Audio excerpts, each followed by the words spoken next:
Hello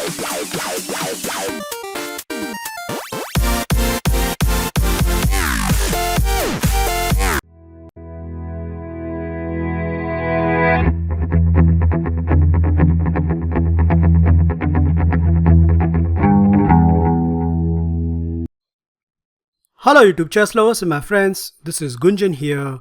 Welcome to the 45th episode of my Dirty Chess Tricks. In this episode, I'm going to reveal GM Hikaru Nakamura's tricky pet line against King's Indian defense from the white perspective. The most amazing part I found about this trick is, recently there are 3 super grandmasters fall into it, and that is to say, even in the same tournament. Wow, isn't that amazing? In the tournament practice, if you find out that your opponent is playing King's Indian defense against d4 and nf3, then you can literally use this line as a complete surprise weapon. The best part is the critical position can be reached via 3 different openings. Let's say you can either start with the move b3, d4, or in this game against Anish Giri, he starts with the move knight to f3. Knight to f3 has a merit that it completely stops e5 by white, and the typical King's Indian position can be arise via this model: knight to f6, b3, g6, bishop to b2, bishop to g7, e3, castle on the king side, and now the move d4. Now, as I have highlighted over here, black has plenty of choices. He can continue with either the move d6 or d5 as well as b6. But the second most popular choice by black is c5, which in fact in the online database there are more than 400 games played with this move. And it looks very natural because it undermines the white center. Except there is one problem, that it straight away lead to Nakamura's pet trick, which start with d capture c5, grabbing the c5 pawn, and now the main move over here is queen to a5 check. Black has some other tries to regain the pawn, but I don't think so they are working. For example, if we continue with knight to e4, then the simplest continuation is you capture this bishop, and after king takes, you deliver this check. So by force, black has to put his knight back on f6. Afterwards, we can calmly develop our kingside piece with bishop to e2. The whole point is, after knight to c6 and queen to b2, we are maintaining that pawn and same time remain a solid pawn up. And if black still insists to grab the pawn with the queen check, then our queen can slide back to c3, and black has nothing better than capturing this queen. Afterwards, knight capture c3 leaves white a very healthy pawn, and in fact a better winning chances. Well, the same goes for the move knight to a6. It looks like it's attacking the pawn, but it helps white to complete his development with the move bishop captures a6. If pawn captures, then black pawn structure will be ruined. So that's not the idea. Black's main point is he wants to deliver this check and then take back with the queen. Okay, no problem. White is going to defend the check with knight to d2, and after queen captures a6, which time being stopping the castle. But this is just an illusion, as after the move a4, you can see I have highlighted simple plan by white. He wants to play queen to e2 and then launch with b4, b5. And frankly speaking, I don't see any compensation for the black camp. So to cut the long story short, the only move here for the black is to play queen to a5 check and then regain the pawn this way. Okay, white will continue with the move c3, and finally we reach to the critical position of this line, where mainly black has 2 options. First, let's look at what happens if black routinely capture on c5, which is a natural move in this position, but it turns out that this is a big mistake, and this is where Nakamura's home preparation comes into the picture. Before I move on, I'd like you to pause this video and find out what is wrong with queen captures c5.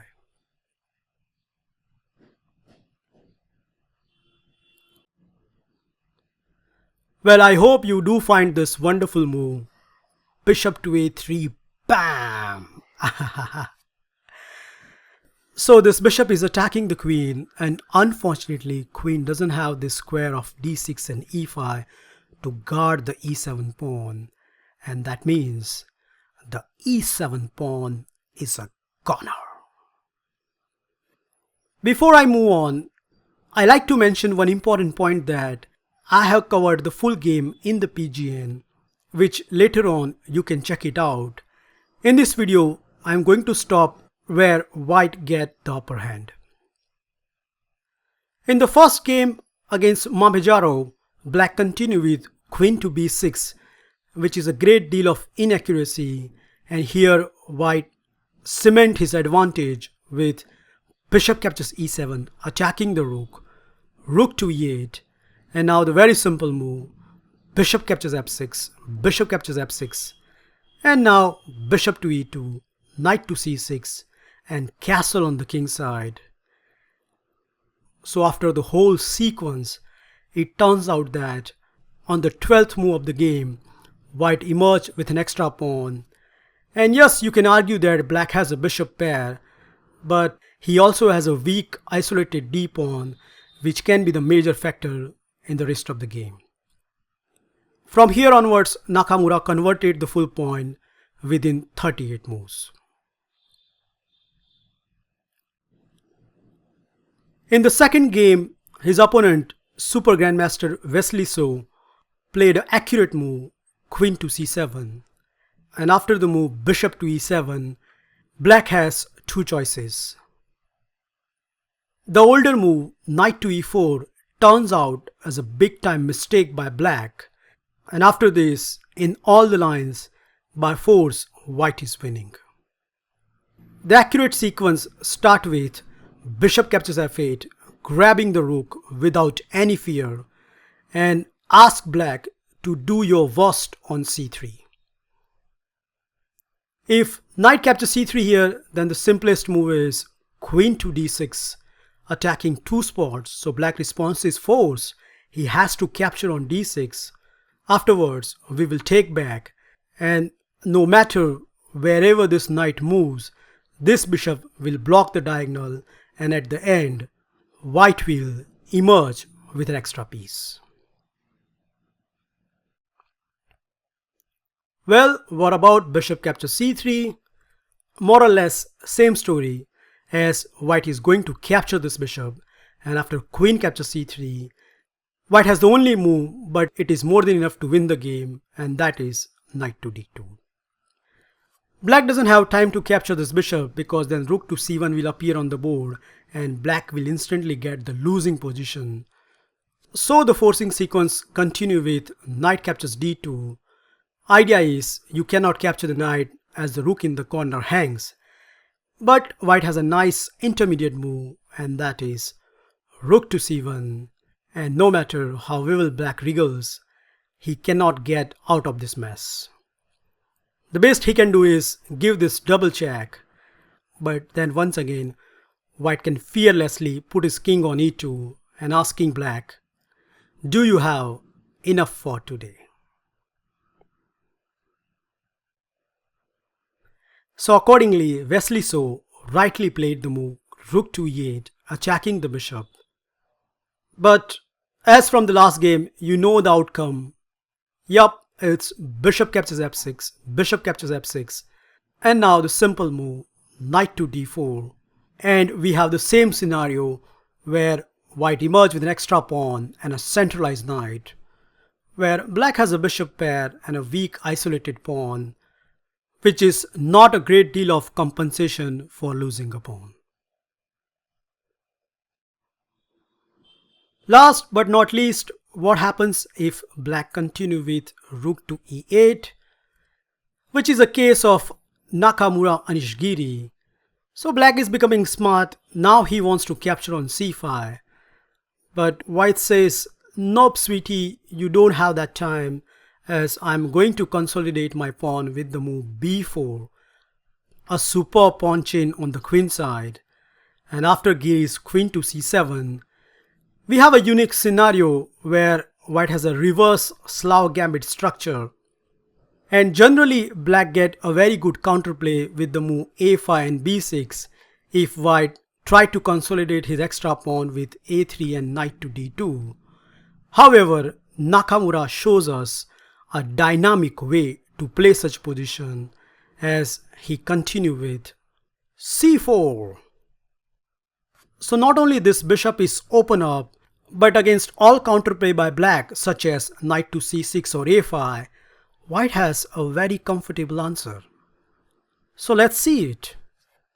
The first move, knight to c6, is bit inaccurate, as after the following sequence, a3 supporting on b4, a5 hitting b4 one more time, white can still defend with queen to b3.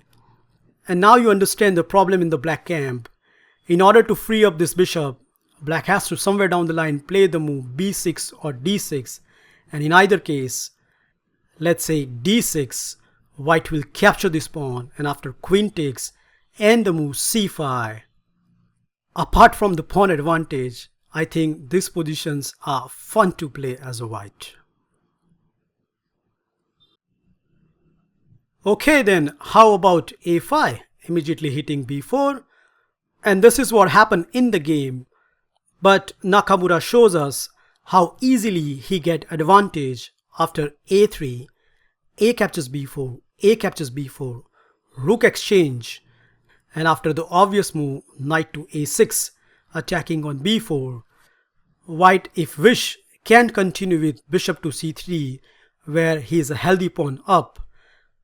But Nakamura is a very ambitious player and he chose the another aggressive alternative, namely bishop to e5, and after d6 pawn takes, and now bishop drop back to c3. The only difference it makes is it weakens more pawn on the queen side, which help white to create an attack on those juicy squares. That's it guys, I hope you enjoy and learn this wonderful tricky line of Nakamura against King's Indian. Remember, if your opponent continue with the move c5, then full point is awaiting on the board. Thank you for watching this. Feel free to like, subscribe and comment on my video, and I'll meet you in my next episode very soon. Bye and take care.